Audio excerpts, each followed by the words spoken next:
welcome to a very special edition here at A Week in Geekdom. No, it's not an episode. It's just us talking about our favorite show, and I hope that we don't get sued for using that image. Thank you for tuning in, and this is an exciting edition. Welcome back to the Rundown. So, welcome back, Brian, to a very special edition. Thank you for welcoming me back, man. The Rundown is finally Especially back. for the Rundown. Especially for the Rundown. For those of you who don't know, I'm going to keep this brief. The Rundown was back in our podcast days where we would just talk in depth about something. And indefinitely. Yeah. So, in honor of Naruto's anniversary, or it's coming to a close, ladies and gentlemen, I wanted to talk to you guys a little bit about, or specifically you, not them, but I wanted to talk to you about Naruto.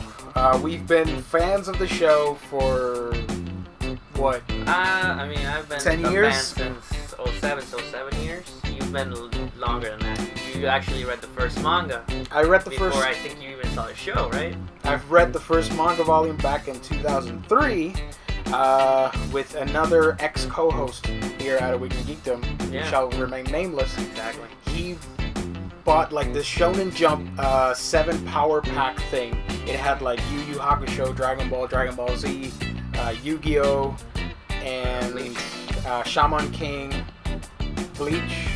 Was it Bleach? I don't know. Bleach, was it? You told me it was And Naruto. The thing was, out of all the 7 volumes, I especially loved Naruto. And while yes, folks, DBZ is the original one, is the original like big shonen. Yeah.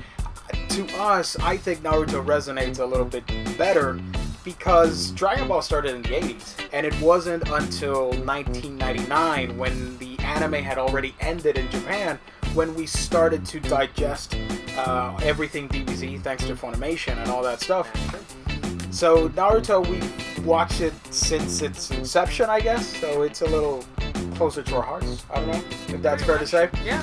And I got the script. I mean, I got it the was visuals. It's DBZ crazy. was a generation like a little before us, you know. Yeah. Naruto came right around the time where We were the target audience for shonen. We were what, like 12 years old?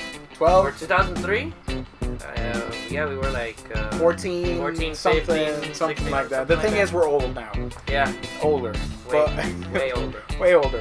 But one of the things that, and getting right into it, Naruto, one of the things I really like about it is that while it gets its strokes from like Dragon Ball and all the old stuff in Japanese culture and all that stuff, but it's so naive in its childlike way that it presents a story. For example, we're looking at the bell training, and when the story first starts, and you're like, this is a knucklehead ninja, the hyperactive knucklehead #1 ninja, that basically wears an orange suit and is supposed to be a ninja. That's just bonkers. I mean, that's the first thing about Naruto that really catches your eye. You think of a ninja. Yeah. He's really the embodiment of everything you've ever known a ninja not to be. Exactly. And it just started, for me, I remember even before I started watching the series, other friends of mine were watching it. I didn't get into it until later.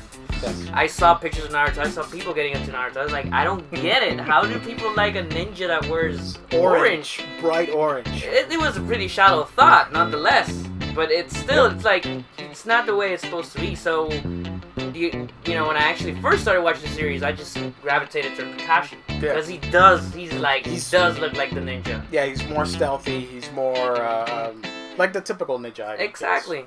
And right away, what did you think? I mean, fans have already watched the series. I mean, we're not gonna retell you the story. You should know it. If you don't know it, you should start watching. You should already know it by now. But what did you think about when Naruto first began, and you started seeing all these characters? I, for one, thought this is a really vibrant and colorful world. Yeah. And right away, you either gravitate towards Goku, aka Naruto, exactly, or Vegeta, aka Sasuke. So it's that eternal shonen rivalry Exactly. between like the protagonist. It's the formula. And that's the formula. You go towards Sasuke a whole lot. He's your boy. I do. Sasuke. Even though he's a dick. Even though he's a gigantic asshole. Yeah, he's major douchebag sometimes. But he doesn't become such a douche till after part 1, which I think that's what we're. Yeah. At least for now, what we're gonna focus on is part 1. Exactly. But yeah, he's clearly like the spirit of Vegeta is clearly in him, going down on him, even though his reasons for being who he is are totally different than Vegeta. Vegeta's like, I'd say even more selfish. Sasuke is selfish. He's selfish nonetheless, but yeah, it isn't until, and you were telling me this earlier, in terms of Sasuke, it isn't until much later when you realize the show is actually pretty dark. Yeah. It can get dark, but at the same time, it keeps its youthfulness throughout the whole thing, and I really appreciated that. And right now, we're coming up to the Sabusa stuff, and I want to talk to you guys a little bit about that. But what did you think overall about like the bell training? Your overall impressions when the first mini arc of the show, basically. I remember when I started watching it, because it was. I'll tell you a little story how I got into Naruto. I was already in the second year of university. Second, yeah. Yeah, and all my friends were into it, and I had no idea. And then you gotta watch it. A friend of mine was like, you need to get 5 episodes in. This is when you're really gonna like it. I watched 1 episode, and I was like, why the hell do I need to wait 5 episodes in? I'm hooked. This is good. Yeah. This is good stuff. That's usually the anime rule. Unlike comic books, where right away you can tell if you like it or not. With anime, it's usually like, you wait until episode 3. That'll hook you, man. That'll hook you, yeah. Or like in Death Note, wait until the 2nd episode. Or Attack on Titan. They told me episode 5. Right that away. Was true though. Well, I mean, those shows good. Whatever. We're going out of that. But anyway. Yeah, that's how you got into Naruto. That's how I got into Naruto. So I started watching it, and then obviously I couldn't wait to see Kakashi because he was the one character I always heard. Looked he's like, badass. yeah. And instantly I was amazed. I like the art. I like the characters. Music. Even Naruto, who annoyed me very much at first because he's just not what I want a ninja to be. Yeah. He's a really good character. He's like Goku. He's Goku. I think I like him so much, and he's my favorite character of the male roster, that he's the underachiever, he's the underrated dog, and he's the underdog, I guess, the ultimate underdog in this. And something about the way he goes about life in general is very appealing, in that I don't know about you guys, but I don't know about you, but I see myself a little bit in Naruto and the way he combats loneliness or just being with friends and all that stuff. I think those are very important themes in the show. Yeah. So I really like them. I mean, honestly, to me, Sasuke and Naruto both are. They're just basically 2 heads of the same coin. True. Yeah. Naruto goes outward. And Sasuke goes inward, and that's where trouble starts. I remember, and to keep going with the Naruto talk, the geek talk, if you will, I remember getting into Naruto via the manga, which I already said, with the friend who shall remain nameless. Soon afterward, back in 2000, that was 2003, something like that. We were like in 10th grade, 10th or 11th grade when we first started watching. Toonami had acquired the show, and I believe it aired in 2004. 2004 was the debut on Toonami, and I got hooked. I watched every single episode. I did not read the manga, but I kept watching the series, and it wasn't until 2007. Clearly remember that year. It was a 3-year gap. Yeah, I bet you do. It was a 3-year gap, but then we synced up, and it was fun times, man. I love the series, even if I was watching it by myself. It was fun. I ate that show up, man. I started watching it like late October, early November. Yeah, one of the things I loved about the series, as I said, was Naruto. And even the pairing of these two characters like Sasuke and Naruto. Yeah. Then you have this wild card element known as Sakura, which is a heated debate amongst the the community, if you will, the fans. Either you like Sakura or you don't. I like Sakura. I don't. She's one of my favorite female characters in the show. You clearly do not. I do not. Why is that? She's just so annoying, man. She. I mean, to me, she's honest. She's such a bitch sometimes. This dude clearly does everything for her. Yeah. And what makes her worse is like every time she's like reflecting on, man, you know, Yeah. Naruto, you saying, next thing she does is slap the hell out of him. I know. That's true. I wouldn't understand it if Naruto was like being a perv all the time like Jiraiya, but that's not the case. Exactly. But no, I mean, I guess they're all flawed in their own special way, and I think Except that's Sasuke, he's perfect. Come on. He's not. He's not. He's perfect. not. All things considered, especially what happens at the end of the Oh, manga. definitely. But yeah, and even with the beginning of the show where you find out his origin story, and like early on, I don't know if this happened to you, when you first saw Naruto and you learned who was the fourth Hokage. Oh yeah. Constantly throughout the whole show, you were like, these two characters are the same. They're probably related, but since they didn't tell you anything, Yeah. you were like, well, I guess they're not related. They're You're not telling just thinking, anything. well, they just happen to to look be blonde, alike. and yeah, and Naruto happens to have the whiskers and all that stuff. But yeah, seeing that first fight or that first glimpse of Gamabunta and Yondaime on top of him, and you mean fighting the Kyuubi? fighting the Kyuubi at the Yeah. start of the show, that's an iconic scene Yeah. for every Narutard out there. I mean, and very well written.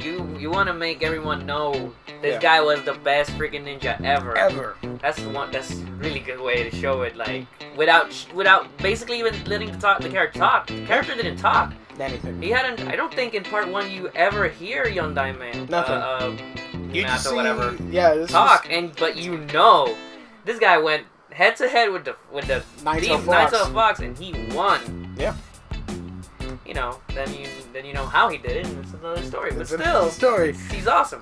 It's one of those characters like the perpetual badass of the show. Yeah, He's not in it a lot, but when he's in there, you're like, you pay attention. stuff is about to hit the fan. Yeah. Let's just say that much. But yeah, moving right along, one of the other things that I thought was hilarious was when you first meet Konohamaru yeah. with Ebisu Sensei. That's episode 3. That's think episode so. 2 or 3, Yeah. the beginning stuff. And Naruto learning the Shadow Clone Jutsu. I thought when I was first watching it, like, well, it's not gonna be like a recurring theme with the Shadow Clones. Boy, was I wrong. Yeah. We're still getting Shadow Clones, folks. Yeah. And but leave it to Naruto to be like the wild card in this whole series and figure out a way how to fight and how to do stuff creatively, like you said earlier, with the Shadow Clones. I thought that was pretty cool. And being like one of the forbidden jutsus, or Yeah, this is one thing for me I don't get. Like, why is the Shadow Clone a forbidden jutsu when everybody does it, really? yeah. Well, I'm guessing like people do like a couple clones, but not on nobody the does it massive- to the massive level that Naruto does, but that's Yeah. because of his immense chakra. That's Yeah. cool. But I never thought it'd be that impressive. It's not that impressive. Really, not that impressive a jutsu. Even when Naruto does like a million of Yeah. them, they all get their asses whooped. Yeah. None of them lands a hit unless it's the original. Mhm. All the time. But it's the way that he uses them that you're like, that was pretty smart. Exactly. That was pretty crafty. Naruto's not a genius, but he pulls it out of his ass every time. Well, you could say later on when he grows up, he starts getting a little bit smarter. But Oh, well, but that came obviously as a result of just training. growing up and maturing yeah. and the training with Jiraiya, which I'm surprised Jiraiya was just dropped, so you would think there's someone else out there that's even less mature than Naruto. yeah, probably. And, but still, I just get, every time I see Naruto hit someone with that Rasengan or the Shadow Clone, it's so creative the way that they make it up. Yeah, that's true. That's how I grew to love Naruto. It's like, Man, I can't stand how annoying this guy is, but he always pulls it out somehow. Yep. And, but by the way, what did you think about the whole thing with the bell training exercise? Because after the whole thing with the Ebisu, and you figure out that, like, hey, this is like the 3-man squads, and you see Kakashi for the first time, and here's this test that we gotta do. And at first it was like, well, this gotta be easy, catching bells, but it turned out horribly different. Yeah. I think the best thing about that arc, if you want, it's a mini arc. It's basically an episode or two. Mm-hmm. Is just introducing the characters so well. Yeah. You really understand who these characters are from the get-go. Naruto just out of the freaking nowhere just wants to fight Kakashi one-on-one for the bells. Like, that's exactly what you're not supposed to do. Then they show you how when how they go about Sakura it. gets knocked out at like nothing, and she gets knocked out by a genjutsu from Sasuke. You know this girl stuff. She gets better. But you gotta admit at that point. Oh yeah. She's. And then Sasuke by himself almost pulled it out. This guy's like, he's the little bad of the team. Yep. But by that same coin, you also get Kashi's so awesome because. Yeah. And especially when the whole exercise ends and he's like, you pass. Exactly. You really get to know who Kakashi is. At the end of the day, he looks like he's gonna be a really mean teacher to them. Yeah. But then you really see how he really cares for his students. Because the first lesson basically is you gotta watch out for each other. Yeah. I like very much how they introduce those characters. And on top of that, you learn like one of the cardinal rules for Shinobi. It was Obito saying, which was the whole thing with the ninja shinobi who don't follow the rules are scum, but shinobi who don't abandon their comrades or friends are worse than scum. They're trash. Yeah. And I think that's like the main theme of the first part of the series, in my opinion. Yeah. And which says a lot. Which says a lot when you figure out what happens later. Exactly. But yeah, the whole thing was just fantastic in my opinion. Yeah. And soon afterwards, we first start to get like this dark, mysterious vibe from the show when they have to go to the Land of the Waves. Yeah. Land of the Waves. Land of the Waves with the bridge builder and the kid. I forgot the name of the little kid. Yeah. You remember the name of the little kid? I do not remember the name of the kid. We're great fans. It was Inari. Inari was the name. There we go. Inari and the Bridge Builder. Wow. It's a process, folks. We'll get around. We'll get there.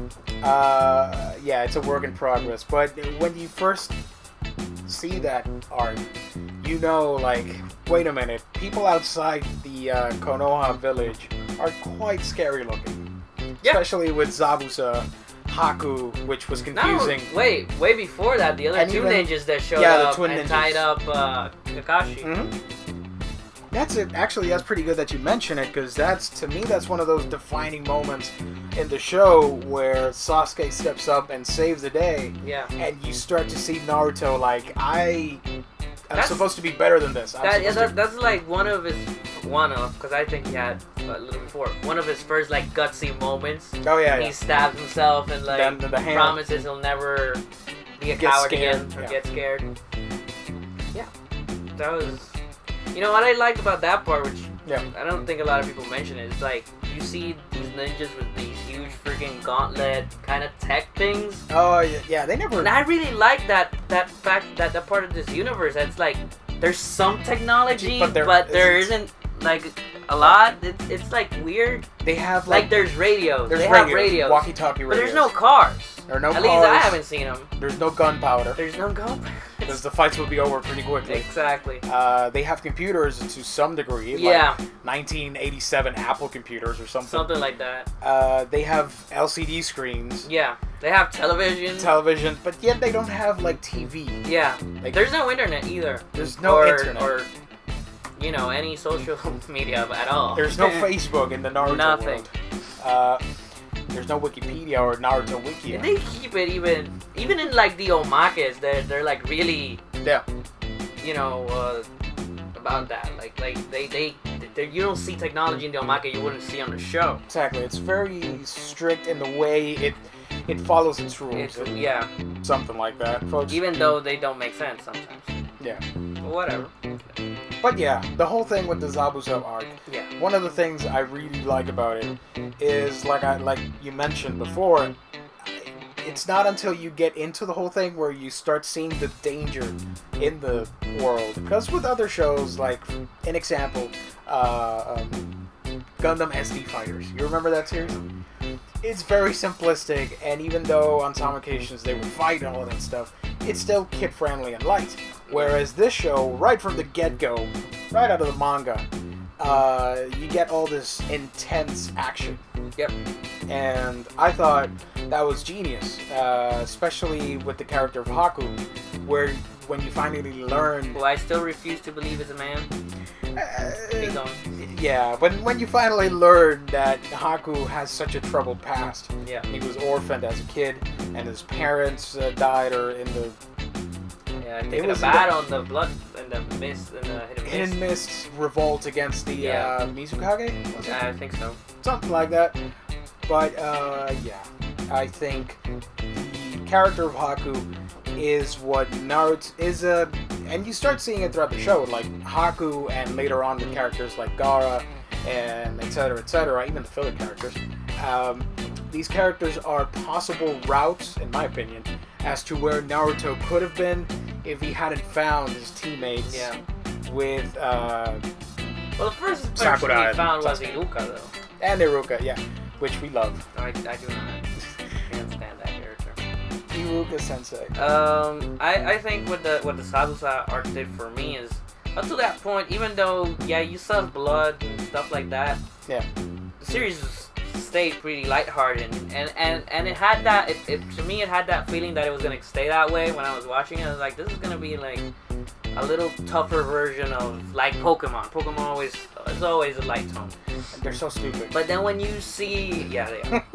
But then when you see the whole Haku and Sabusa arc, not only do you see like the darkness in the world and the darkness in the storytelling, you also see characters like Sabusa as the best example, where you just think this guy's such a horrible person, but then you see how he took care of Haku, and you're like, no, almost everybody. Yeah. I think especially every villain they've gone up against, almost everybody. I think with the puzzle, no, not even Orochimaru. They all have shades of gray. Like, they're not completely evil, or if they are completely evil, you see why they went that way. Yeah. To me, the one person they kind of messed that up with so far has been Sasuke. But whatever.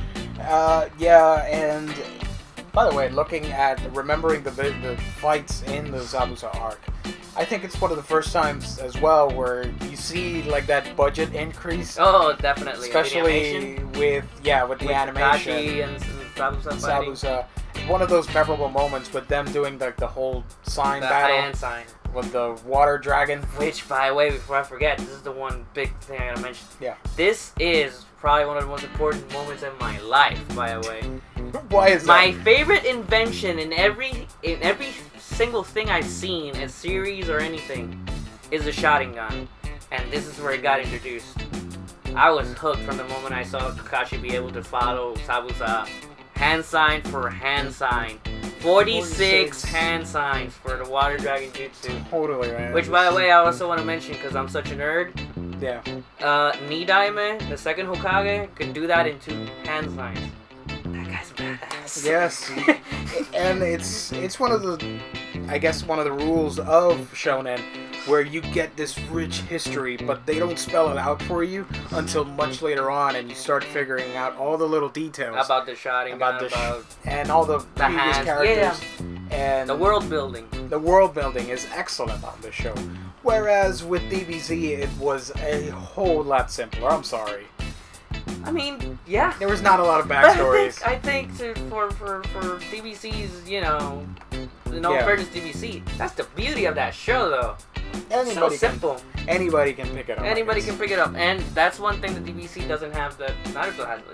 There aren't that many shades of gray, except for like Vegeta, maybe. And even then, you still think he's an asshole. But and even throughout the whole fight, and later on, you figure out that like yes, Zabuza is this dangerous character that's in it for well, he's basically a mercenary. He's in it for the money. But then it's really for Haku.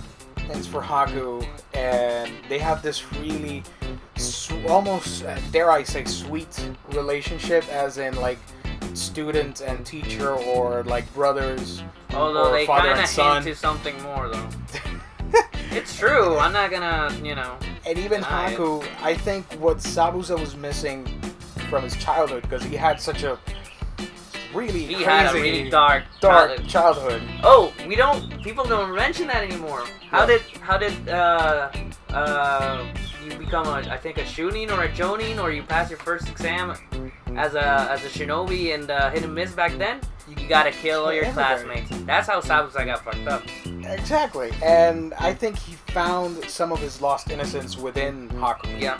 So maybe I'm not gonna speculate, but I see it more like a father-son sort of thing, or like an older brother, younger brother type of relationship. I'm sure some fangirls out there will make I some. wish it was a father-daughter relationship. Yes, we were all confused. Yeah. I was confused. I thought it was a chick. I mean, anybody who says different is lying to themselves. Everybody thought Haku was a girl. We all thought she was pretty. I mean, I still think she's a girl. I don't accept it. Yeah. I don't know. I just think it was a really well-crafted arc, and it sucks that Haku had to go. Oh, they also introduced the fact that Naruto has something in him. I think they mentioned that before, but this is the first time you kind of see it. Yeah, they mentioned that basically he has the nine-tailed fox in him, and you're like, well, okay, he's mischievous and all that stuff, but it isn't until this arc when the possibility of Sasuke dying and his first real friend, sort of, because at the end of the day, even though they have a broken up relationship, Naruto and Sasuke are best friends in a twisted way. So it's like if something were to happen to you, I'd be pissed off, and like I would rage. And you see that with Naruto. That was one of those moments where you get the goosies, where like stuff is about to hit the fan, folks. It's about to get real, and the QB wakes up for the first time in the series. I thought that was pretty ingenious, if not cool and badass. Yeah. The Nine-Tails cloak.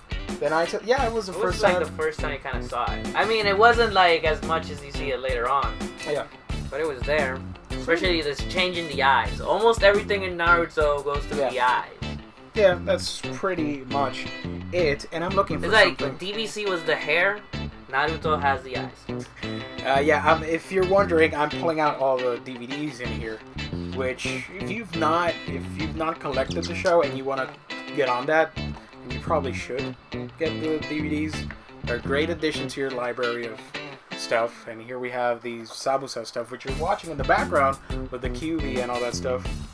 And later on, and we're going to get to it right away, I love the ending of this. And all throughout part 1, even when you see the Chunin exams and Itachi and Orochimaru, Sasuke, and all that stuff.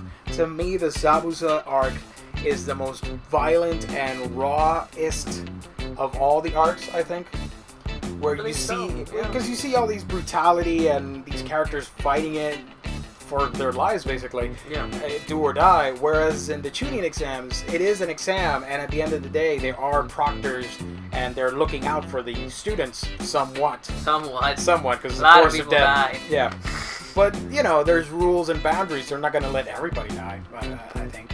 But at least if you made it past the force of death later on, then you wouldn't die per se. Yeah.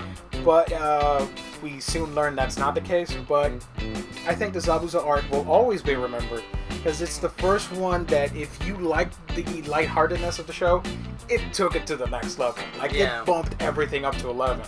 From, like you said, with the QB and the beautiful animation with Zabuza fighting Kakashi. It started the world building, really. Yeah, it was a long ass fight, by the way. You get the QB, which is an important part of the story. You get the Sharingan, important part of the story. Yeah. You get, and the relationship between Naruto and Sasuke is the main point of the whole series, really. Exactly. While Sakura did nothing, basically. Like usual. Even like the endings and the openings of the show are awesome. Like, Hounds. I love them. Hound Dog rocks. Rocks and the closing with. You lost me. I know it's good though. The endings with Wind. Wind is the song for the ending. I thought it was pretty great in this Jamaican sort of way. But later on, came out of nowhere. I know.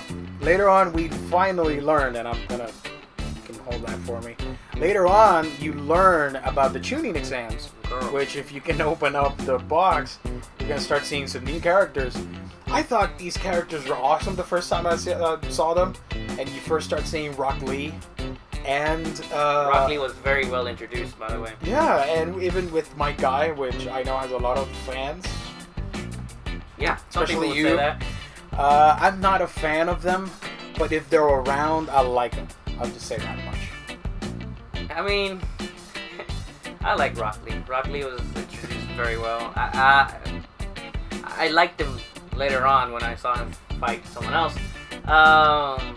But I'm just gonna stay on my bandwagon. And what I did like about it was when he fought Sasuke right before they even started the whole match.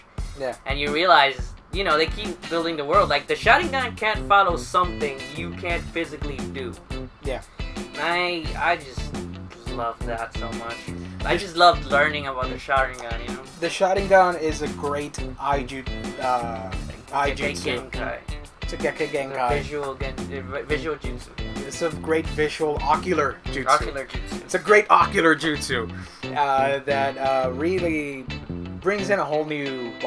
It steps up the ante in the show because here's Sasuke with this great, amazing power, and Naruto has to continue striving upwards and upwards to get better and better. Yeah. Naruto does not have any bloodlines, I'll just say he has the biggest stamina ever, and that's because of his heritage, which you'll learn later on.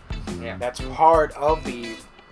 I'll just say it. That's just part of the Uzumakis and how resilient they are, how resistant to fatigue and all that stuff. Yep. But other than that, and the QB, Naruto really does not. That's not a jutsu or Kekkei Genkai per that's se. It just happens to be a natural ability. Naruto really doesn't have an arsenal to fight with, because aside from the ninja tools and the shadow clone, he's got nothing else in the series so far. I mean, that's the whole thing in the series too. Like, especially at the beginning, Sasuke's introduced as a genius. Yeah. And he's shown as such. It's not just talk. And then on top of that, he's a genius. He gets the Sharingan, which helps him out. Exactly. Naruto gets the Nine Tails, but he can't control it. He can't call it at any time he wants, at least not at this point. Mm-hmm. So it's like he still has to strive just to be near Sasuke's level, and that's really a main part of the storyline at the beginning. It harkens back to the whole thing with the underdog, and you root for Naruto because he is the main character, and you want to see him succeed. Because I'll tell you this much: yes, you may not have a lot of friends, but you are a better person for having some in you, even if it's just one or two. Yep. So for a character to grow up being hated, despised because of what he has inside of himself, I think it's pretty important for the character to acquire more jutsus or techniques, but at the same time have more friends. And he does that in the first part of the Chunin exams, where you start seeing all these characters like Ino, Choji, Shikamaru, This Hinata. is where the Konoha 9 were introduced? Yeah. Konoha 9, well, we saw them in Rock the first, Lee, Denji, and Tencent don't belong to that group. I like the fact that Guy held them back a year. Yeah. To better prepare himself. I thought that all the other teachers, like Asuma, Kurina, and Kakashi, not Kakashi so much, because he saw what Sasuke and Naruto could pull off. I don't know why he let Sakura do it, though. I think he had to. It had to be 3-man teams, but... Probably. Why these guys are freaking crazy? How confident are they in these kids that they'll make it? Yet they all made it. So they made it. At least they made it past the force of death. Exactly. Yeah, I like that. Why didn't anybody else hold him back a year? Where are the other classmates? By the way, there weren't 9. There were more. I think most of them dropped out or died. But First years of Shinobi ended up horribly. But what did you think overall of like the first Chunin exams? I mean, the first part of the written test. The written test. I thought it was Loved genius because it's that trope of you either get in shonen, you either get like tournament fights or some arc with all the characters working together. That's like the trope. In DBZ, you got the world tournaments. Yeah. Now you got the Chunin exams. So I thought that was pretty cool that you could see all the characters working together. Yeah. You know, not necessarily working together, but working like in the same environment, everybody together, see how everybody relates to one another.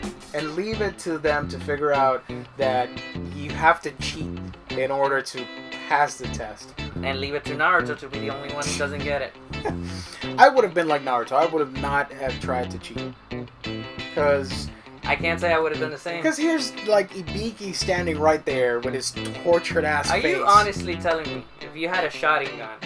Oh, no. If I had a Sharingan, I would definitely copy somebody else. There you go. But my instinct would be to try and solve the equations in front of me, which to me looked like calculus to them. That was the whole point, though, I think. Like super high-tech stuff, I don't know. Yeah. But then you see all these guys doing all this stuff. I thought that was pretty funny. Yeah. They also introduced you to some other things in that little part where they were taking tests, like Gaara's abilities with the sand and all that stuff. Gaara, you start seeing weird Gaara. abilities. I'm pretty sure even at this point in the series, he never thought he could make an eye out of sand. Yeah. That's crazy. And I think it's the first time, because before that we had like the infamous, I think they call it, fans are crazy in that you either fall into these categories. It's Sasuke and Sakura, Naruto and Sakura, and now we have Naruto and Hinata.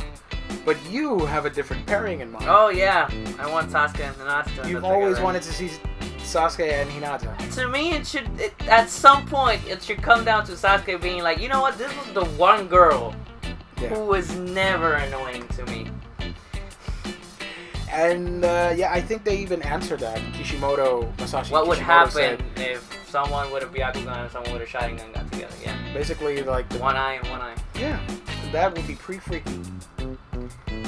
But then they show you other stuff that makes me wonder. Yeah, but later on with the whole test, it's the first time that you see like, hey, here's I'm this. not the only one. I've heard other people want Sasuke and Hinata. Well, it's just not one of the main ones. Well, the main ones is Naruto. Naruto and Sakura, or Naruto and Hinata. Yeah. Either way, I just want him to be with one of the two at the end, because I just want Sakura to die. Come on, man. Moving on. One of the other things I really wanted to chat about with you is the Forest of Death. The second part of the Chunin exams, if you will. This is the part of the show where I thought, like, this exam is going to be different. Yeah. In that, in the first part, nobody died, but in the second one, you could very well die taking this exam. It's called the Forest of Death. And you it start. Better be. Yeah, and you start for the first time. You see one of your favorite lady characters in Naruto. Oh right? yeah, Anko Mitarashi. She did nothing after part 1, but she didn't need to. Well, she does something in Shippuden, but I don't think you've seen it yet. Yeah, I did. You did see it? Well, I don't know if she does something else, but I already saw her. All right, I'm gonna tell you guys. Later on, she locates the base for the evildoers. Yeah, exactly. That's all she does. But early on, her being a proctor for the second stage of the exam, I thought it was a pretty cool concept that they had to get the scrolls, right? The scrolls from one another. It needed the Earth Scroll and the Sky Scroll. The Force of Death is crucial in the Naruto world because it introduces us to what character? Of course, we're talking Orochimaru. The main baddie of part 1, really. Of part 1. Orochimaru. What a great, sinister-looking character. Good bad guy. I know, and Steve Bloom, I love his take on Orochimaru. So creepy sounding and almost pedo-ish in a way. Yeah. In that he's obsessed with the Uchiha clan, specifically with Sasuke. Yeah. And the fans have been going nuts with Orochimaru ever since. They love that character. He is amazing. He is such a good bad guy. There's just no words. I love that it's an eternal bad guy. You know, that he turned evil because of his desire to acquire knowledge and surpass all the high-level people, I guess, in this ninja world, and experimenting with forbidden jutsu, and of course abandoning the leaf. Wait, am I supposed to talk about this? But do we really need to talk about why he started on that path? Go ahead. They revealed this later on. Yeah. It was because after the death of his parents. Oh yeah, he really got obsessed with hidden jutsu, specifically reanimation type jutsu. That's a recurring theme in this show, by the way. Death and revival and parents. Yeah. Because you see that with Orochimaru, Naruto, Sasuke, Sasori. Yeah. You see that with Gaara even. Gaara. It's a recurring theme of what happens to... Heck, even Hinata and Neji. Yeah, with their folks. Everything is related to how stupid or evil their parents were. It's all about parenthood in this series, and I think that's an interesting topic. Yeah. You wouldn't say... And what else can we say about the Forest of Death? I mean, we got introduced... Obviously, you already mentioned the whole Orochimaru getting obsessed with Sasuke. Oh, and Kabuto. We also got that fight between Sasuke and Orochimaru. You don't know he's Orochimaru yet, though. Brass Ninja. You kind of see how awesome this guy is. He's weaving hand signs while dodging Sasuke's attacks. Is such a badass. And unlike the Haku and Zabuza thing, this one really made it creepy and... Oh, definitely. And on a whole other level with the animation. I think that's one thing about Orochimaru that adds so much to how evil the character is how creepy he is. Yes. Every jutsu he does is extremely creepy. And we got introduced to the curse mark. The curse mark. That was annoying until later on in Shippuden. But yeah, even the whole thing with... And we're totally ignoring the whole... One of the main things in the whole Forest of Death, which is Gaara. Gaara, yeah. Gaara's an interesting character. You kind of see him like this ultra badass, but really deep inside, he's one lonely kid. Yeah. That could use a hug. Everybody could use a hug. He is a very dark Naruto at this point. Yeah. And like I said before, all these characters, their whole stories are kind of related. And they're all to me, they're what ifs. What if Naruto grew up this way, then you would end up with a Gaara. What if this happened, you would end up with a Haku. Yeah. And characters later on, even with the filler characters. I thought that was pretty fun. Yeah, and that's one thing that's kind of annoying sometimes. Every character wants to relate to Naruto wants to relate to everybody. Everybody. But then I really started thinking about it, and it's like, well, in a world full of ninjas where people are constantly killing each other, which is Jiraiya's goal to end all hatred in the world and stuff like that. Yeah. It makes sense that there's so many people that are related, because it's these characters you're seeing are not the only ones that have lost their parents and turned dark or whatever. Mm-hmm. It happens to everybody in that world. I thought, and yeah, Sakura, which is why she sucks. But going on with that topic, thank you for bringing that up. Yeah. With the whole Jiraiya thing, which we meet later on after the Chunin exams. I think the Chunin exams, while it's the largest arc in the first part of the series, because afterwards we get a mini filler, and then the whole Sasuke retrieval thing. I think first we get the whole getting Tsunade. Oh, the Sani fight, yeah. But the Chunin exams were that was the longest arc, though. It was 60 episodes, 64 episodes. Just the Chunin exams? Damn. Yes, because the written exam was 5 or 10 episodes. The second part was 20 something, and the whole third stage, which we're getting to the second part right now. Yeah, that's true, because they divided into two. Yeah, the finals were pretty damn big, 30, 40 episodes, and then the invasion happens. Yeah. But let's just recap real quick with the fights. What were some of your favorite fights in the Chunin exams? The preliminaries.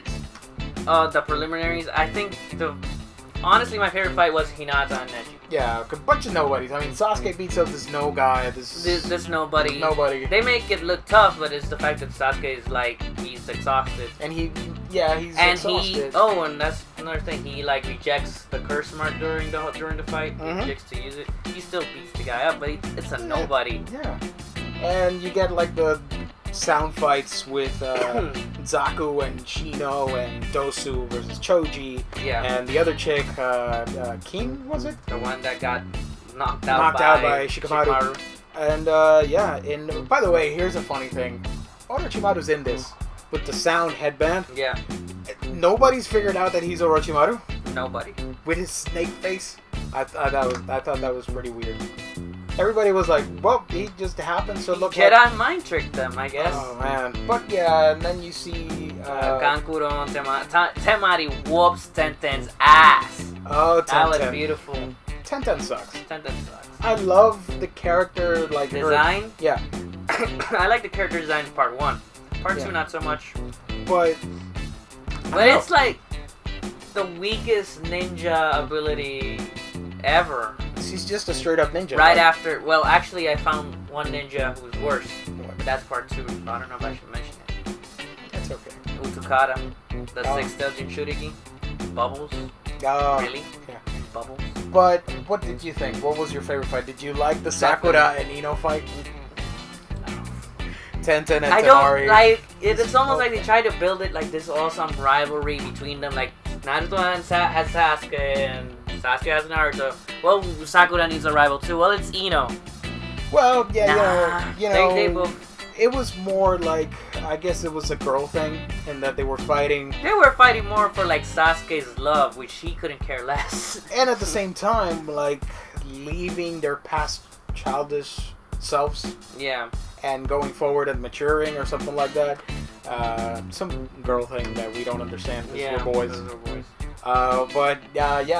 We do have to mention, since it's Naruto versus Kiba. That was pretty hilarious the way he beat Kiba with fart. Yeah. Like, leave it to the knucklehead to come up with a weird solution of farting. I mean, he didn't come up with it. I think he just slipped himself out. Yeah. I mean, he just strained himself. But I liked it because I honestly don't like Kiba that much. And by the way, this is the origin of everybody copying each other. Rock Lee came up with the Hurricane Leaf Attack, Hurricane, whatever. Leaf Hurricane. And then Sasuke came up with the Lion's Barrage. The Lion's Barrage, and Naruto did the Uzumaki Barrage.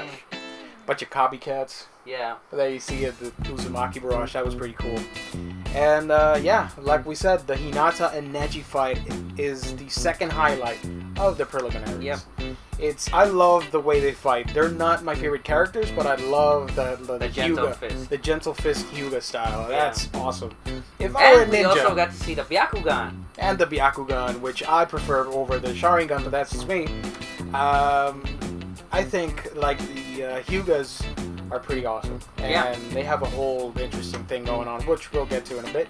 Yeah. And by the way, since we're coming up to it right now, and I'm not sure we can see it that Possibly the best animation up to this point. Up to this point, if the Haku thing was great, and Orochimaru versus Sasuke was awesome, Rock Lee versus Gaara, it's like, this is the part of the show to me where people started going like, well, this is basically DVC with ninjas.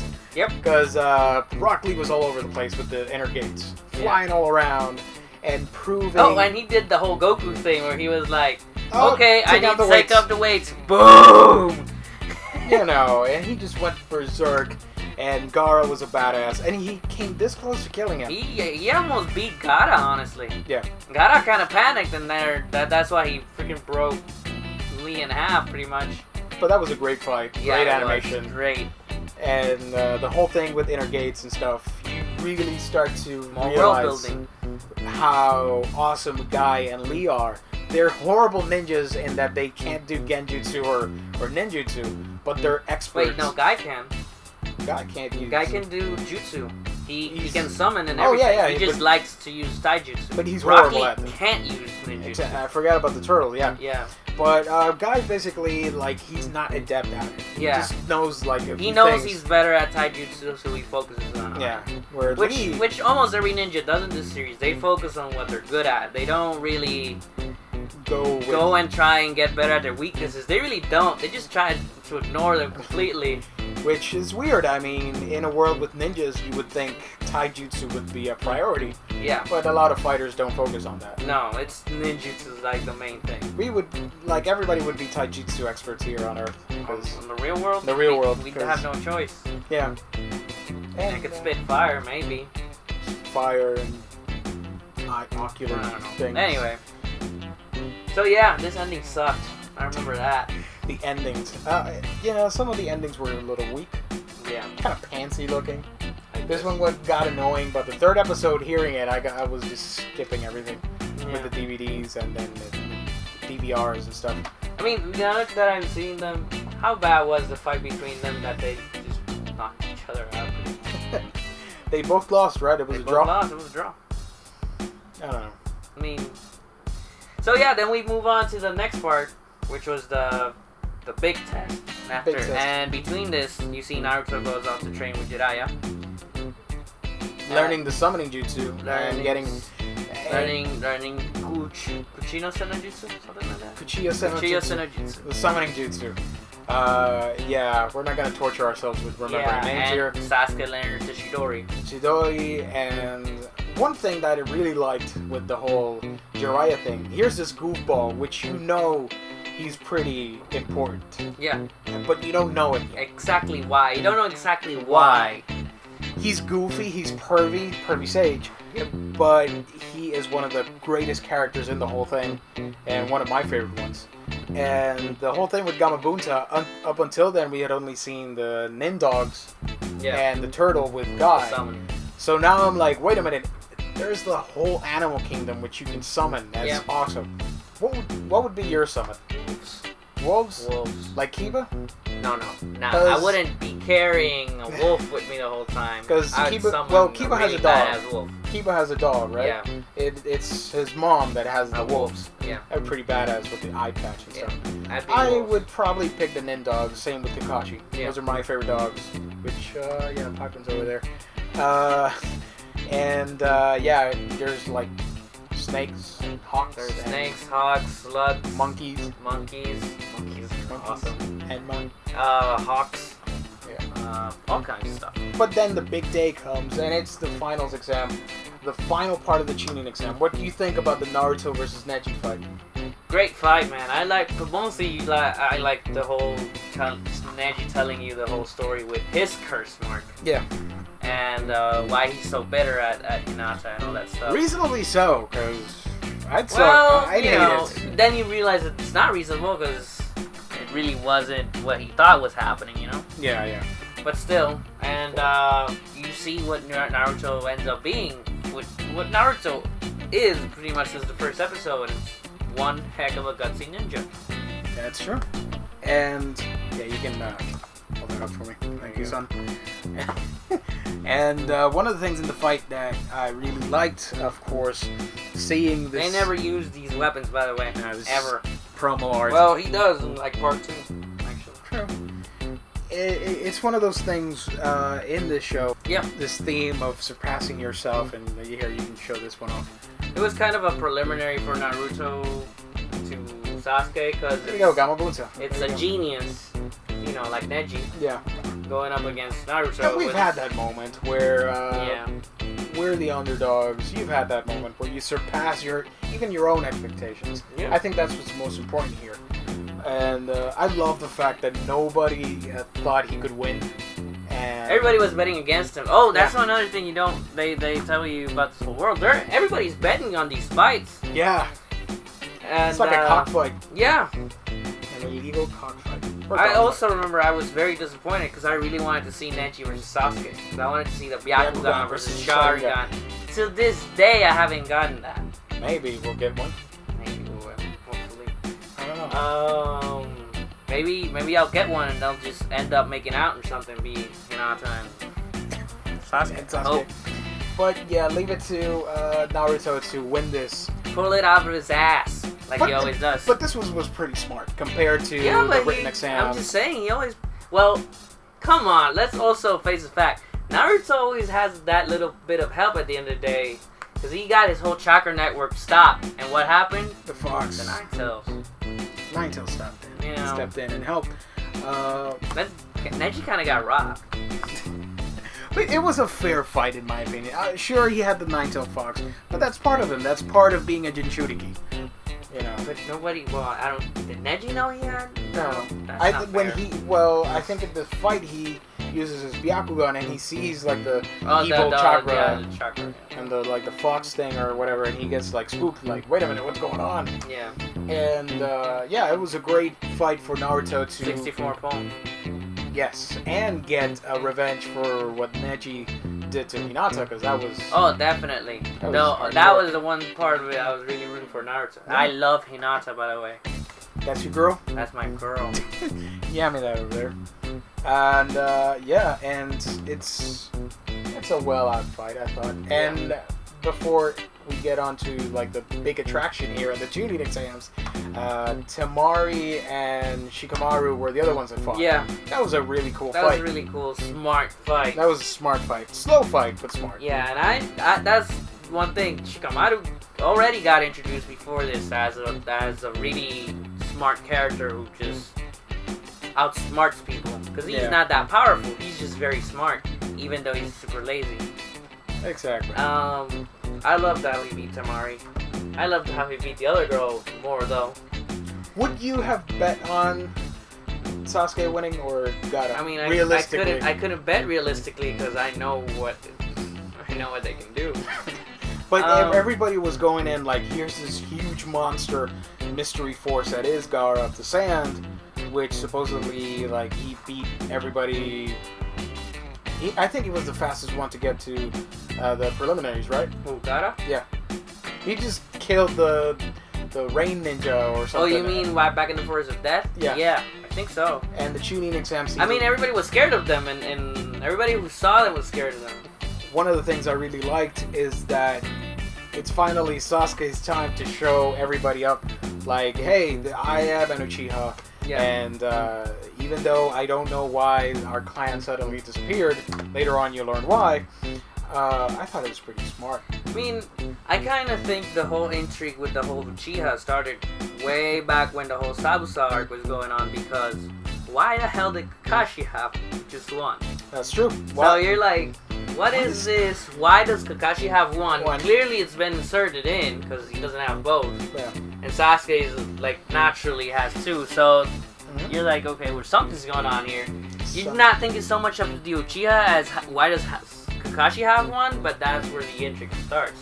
Exactly. And they kind of, I don't know how they alluded to it, but they kind of alluded to it being a very rare thing. Obviously, they're all dead. Exactly. Then you realize it's not as rare as you might think, but yeah, you know. But this fight, what are your thoughts? I would have bet on Sasuke. I'm not ever betting against the Sharingan. You like this fight, Sasuke and Gaara? I love Sasuke's outfit. This is my favorite Sasuke outfit.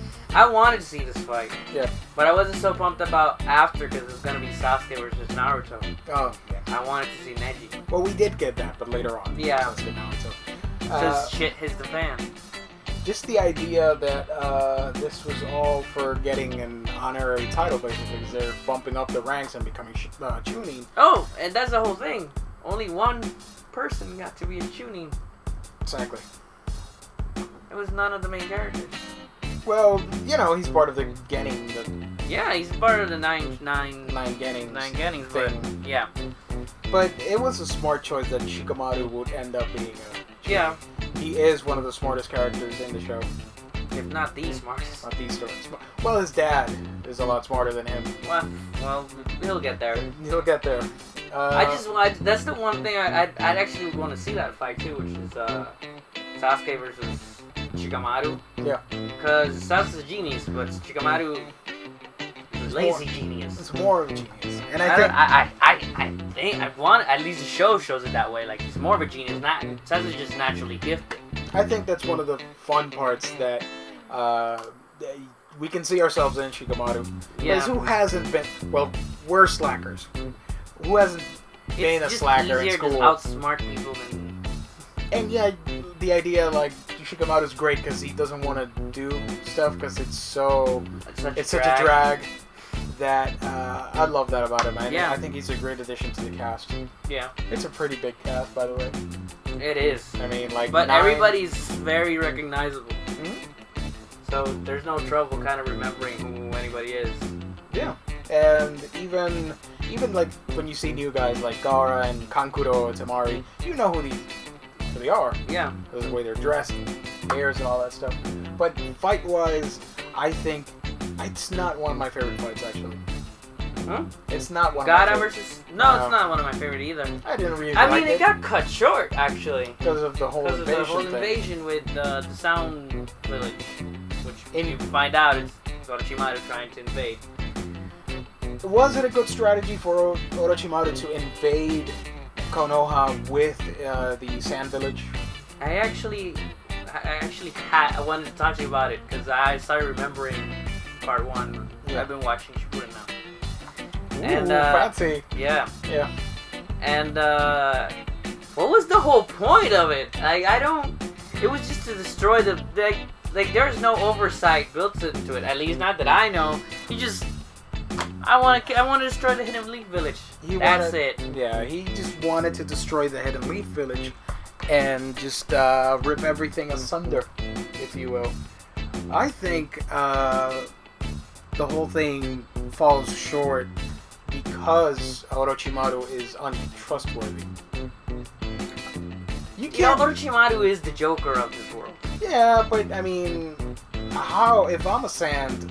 Why would I join the From the Sound Sand, Village? yeah. Why would I mean, I know they have animosity and they want to get an up in this world and beat a rival nation, but really, you're gonna go into war with the Leaf Village? I mean, I understand why they joined up, Yeah. because that's the whole thing with the Leaf Village. They are basically the United States. Like, it's the one nation you don't want to mess with. Everybody knows, like, the best shinobi are over there, so you need help. But that's the whole thing. Like, Autograph. yeah. Like the Hidden Sound Village obviously just didn't care. They just want to destroy the village. Yeah. The Sand Village just wants to be the ones that say, "Hey, I beat the." I just thought that. I don't know. To me, that's the one part of the story that's like, what was the whole point of this? What was the reason? It was basically, to me, As far as Orochimaru, Orochimaru. I know why the Sand did it. Yeah, and the whole thing, because later on the fight gets interrupted, and then you figure out, like, hey, it's Orochimaru's master plan to invade and crush the Leaf. And he had killed the Kazekage, which is Gaara's dad. But Gaara's dad was a douchebag. No, I'm not saying he didn't deserve to die. I'm just saying he did it. Which, by the way, when the whole thing ended, it was like, oh, sorry, we screwed up. It's cool, man. It's not like you killed my people, you know? It's cool. You know, I Shonen. mean, Shonen, yeah, they were probably thinking it's part of what we're doing. And then they tell you, well, Orochimaru swayed them. Well, swayed them with what? What the heck? Yeah, I would have been pissed. I Still would've to been this day, pissed. I'd be like, dude, why would you invade? And now they're like the best of friends. They're best buddies now. Yeah. BFFs. Well, now Gaara's Kazekage, which helps, but still. And by the way, what did you think about the Anbu Black Ops with the whole hoodies and stuff? Love the design. Those characters It's like the SWAT team of the ninja world. Yes. I was more pumped about it because I knew Kakashi was one of them. The Anbu are awesome in that, yeah, they are like the Black Ops team. You Yeah. love Black Ops characters. I love them. Like, almost every comic book I read is Black Ops related. Black Ops. You know. X-Force. But speaking of that fight, before we move into detail with the whole invasion, 2 big fights we still need to talk about. the whole thing with Sasuke and Gaara, it was unfinished. Yeah, later on in Shippuden we get another fight with the two characters. Oh yeah, but that's totally another different. level. That's another level. But on this level, starting up in the first part, Sasuke finally learning the Chidori, Yeah. and Gaara. Which was no good against Gaara, really. Yeah, well, he did penetrate the shield at the end of the you whole know. thing, and then Gaara. That's one creepy moment where he sees his own blood and he freaks out and starts screaming, and then he turns into the starts turning into the what was his name, the Shukaku. I mean, if you see Gaara on part 1, and then you see what he becomes later on, Yeah, you couldn't believe it's the same guy, even though he looks the same. but you know, His personality switched completely. leave it to Naruto to change this guy for the better. And yeah, I thought this was like 2 years ago.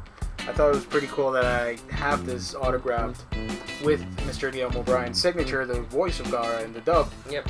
Such a great dude, and really fortunate to have met him. And yeah, that was pretty cool. So I'll put this up right here.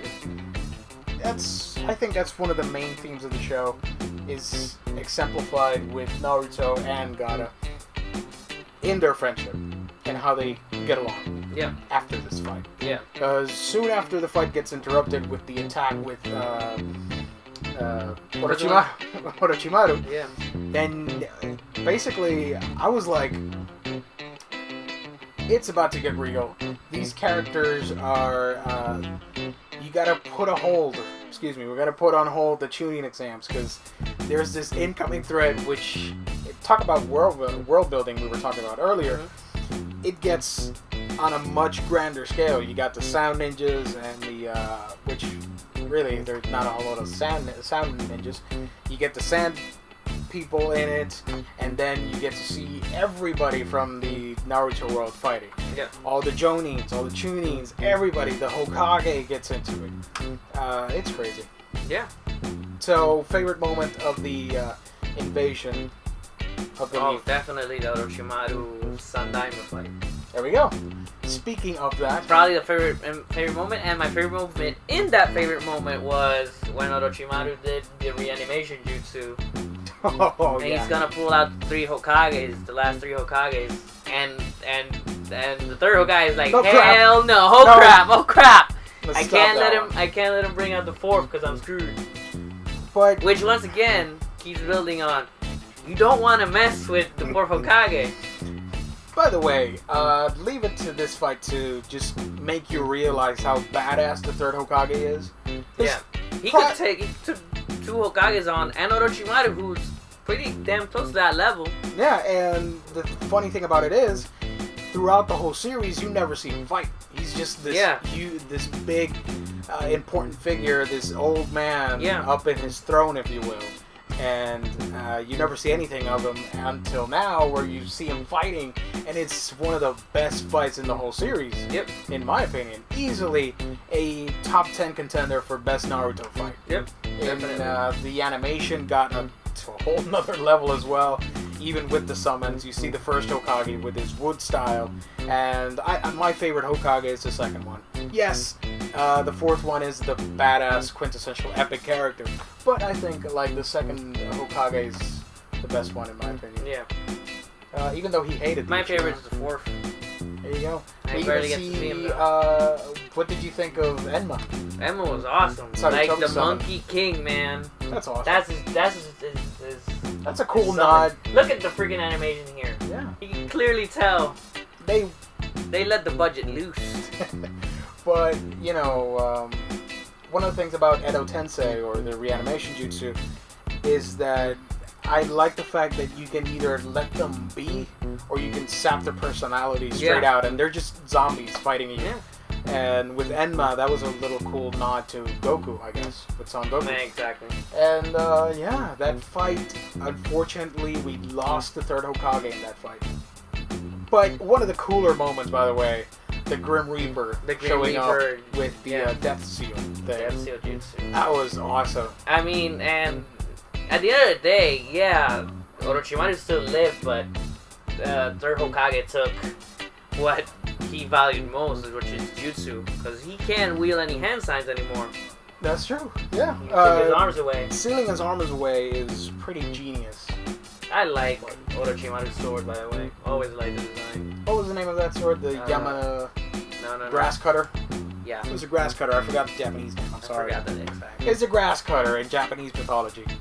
Later on, you figure out it's involved with so many things. Yeah. With Uchiha. But, at least he took his arms away, so that stopped Orochimaru's wrath for the next 100 episodes of the series. Up until... that was also a very sweet moment. You see the Hokage dying, and he sees Orochimaru as the student he used to be. It was that moment with Sarutobi, he didn't want to let go of the past, because he kept thinking... He could save him. Bring him back. Change. Yeah, bring him back. And, which I'm afraid Naruto's going in that same path. figure some stuff out later. But tell me a little bit about Gamabunta duking it out with the Shukaku. I mean, how the hell did Naruto pull it out, though? What? That Gamabunta. Well, he was stressed out. I mean, in in that fight. Shippuden, he still does the summoning jutsu, and he doesn't get Gamabunta anymore. Oh, yeah. I think it was just like, because it was his first summon. I think it was like an adrenaline rush or something. Something like that. And then you see, of course, the first start of the Anbu fighting in the streets, as you see here. And I like the fact that you also see the Ino Shikacho trio. Ino Chikacho, the original Chikacho trio. Which I love, the original trio. And the new one's cool as well. Yeah. Choji and Ino and Shikamaru. Ino's pretty cool. Even though her fighting style is horrible, I like her mind transfer thing. I That's love pretty that cool. sound. I need that for my ringtone. Something like that. We avoided copyright infringement right There you there go. by me imitating that. But yeah, they're still duking it out. And one of the tropes that I love, this harkens back to Namek in DBZ. The planet will explode in 5 minutes. And it takes like 14 episodes. Oh gosh. And here, this fight took forever. Like the whole thing with Sarutobi and Orochimaru. Oh yeah. Because they get, like literally, if you want to fill in for something else before you get to this moment with Naruto, let's just show them like tugging the arms. Oh yeah, definitely. And then it will cut back to Naruto. And then it will cut back to Sarutobi. And I was like, dude, just get That's it over like with. Dragon Ball. Power up. For like 4 episodes, Goku will be powering up. But this fight, talk to me about this fight, Naruto versus Gaara. What do you think of it? It was a clashing of emotions. It was a clashing of Jinchuriki. Naruto figuring out what Gaara is missing and how he can help him in his own way. And really, this is the start of a beautiful friendship, unlike Sasuke and Naruto, which they hate each other in some degree. Turned into something else completely. But I really like the idea that through Naruto's actions that, well, yes, you can be this loser or this outcast, but if you make friends, if you reach out to people, and it can really turn your life around. I thought that's a good lesson for the kids out there. Definitely. So, yeah, the whole invasion arc, how did you like it in its entirety? With the Chunin exams and all that stuff? I got cut short with the Chunin exams. At the Chunin exams, I really wanted to see all the matches, but story-wise, it went great. It kind of annoys me. I don't really know where was Orochimaru really going with this. And I think he just wanted to kill everybody and just keep experimenting with his jutsus. Naruto relates to a lot of people. I think he relates to no one better than Gaara. Yeah. Even Sasuke, he can't relate to Sasuke the same way. And this actually goes to the next arc, but still, I'm gonna mention it. I think it's worth mentioning. Yeah.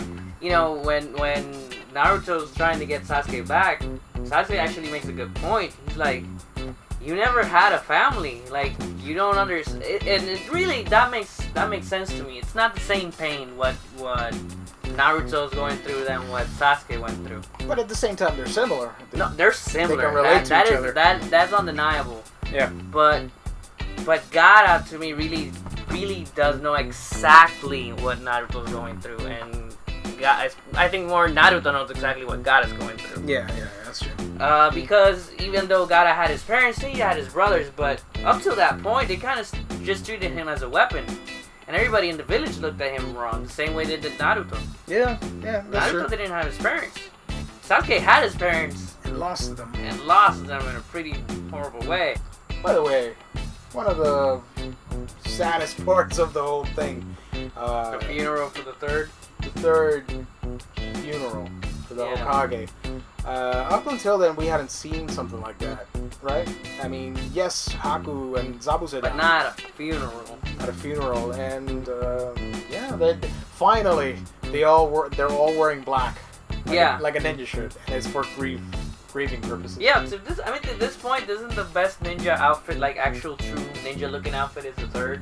Oh yeah, Sarutobi's armor is just badass, and you see everybody in black, like they should be.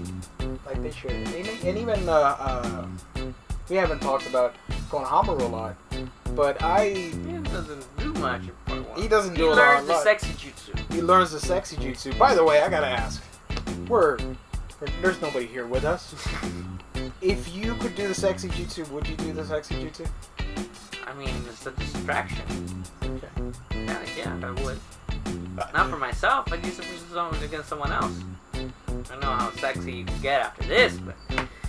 Bam! Bam! But, I mean... Just kidding around. You would.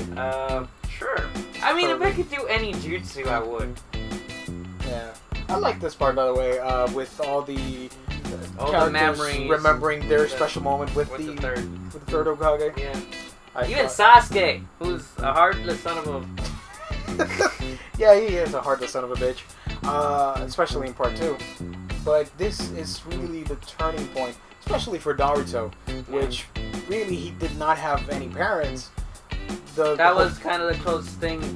I don't know. I think Iruka was more like his father, or like a big brother. Something like that. Yeah. The third took care of him. I think it wasn't a filler arc, but I do remember seeing like the third goes to his apartment and gives him like an allowance. Yeah. And I'm like, which by the way brings up a point. They just let these kids, these like 5-6-year-old kids, just live by themselves. Yeah. Naruto lived by himself. Sasuke lived by himself. Yeah. Apparently, they just give them some allowance and they're good to go. They're good to go. Yet you wonder why Sasuke got so fucked up. But he had a sweet pad, by the way. Oh yeah. Well, I think even Naruto had a sweet pad. He just didn't take care of it. Oh yeah. Remember? It's always a mess. To this day, it's a mess. It's always dirty with cockroaches and ramen bowls and milk bowls and stuff like that. We have not mentioned the one important thing. That phone is going off. Yeah, insanely crazy. One of the things that we didn't mention is Naruto's obsession with ramen, which we love. Ramen is awesome. Ramen made me survive college, definitely. I think it's a tradition amongst college students to eat ramen. 26 cents a pack. I mean, it's good. It's good. That's some good stuff. But yeah, ramen. I got hooked on it thanks to Naruto. I actually watched Naruto and it's always on eating ramen. I'm like, I gotta check this shit out. Yeah. I did. I got hooked. I eat ramen to this day. We ate real ramen a few weeks ago. There you go. It's awesome. You should try it out.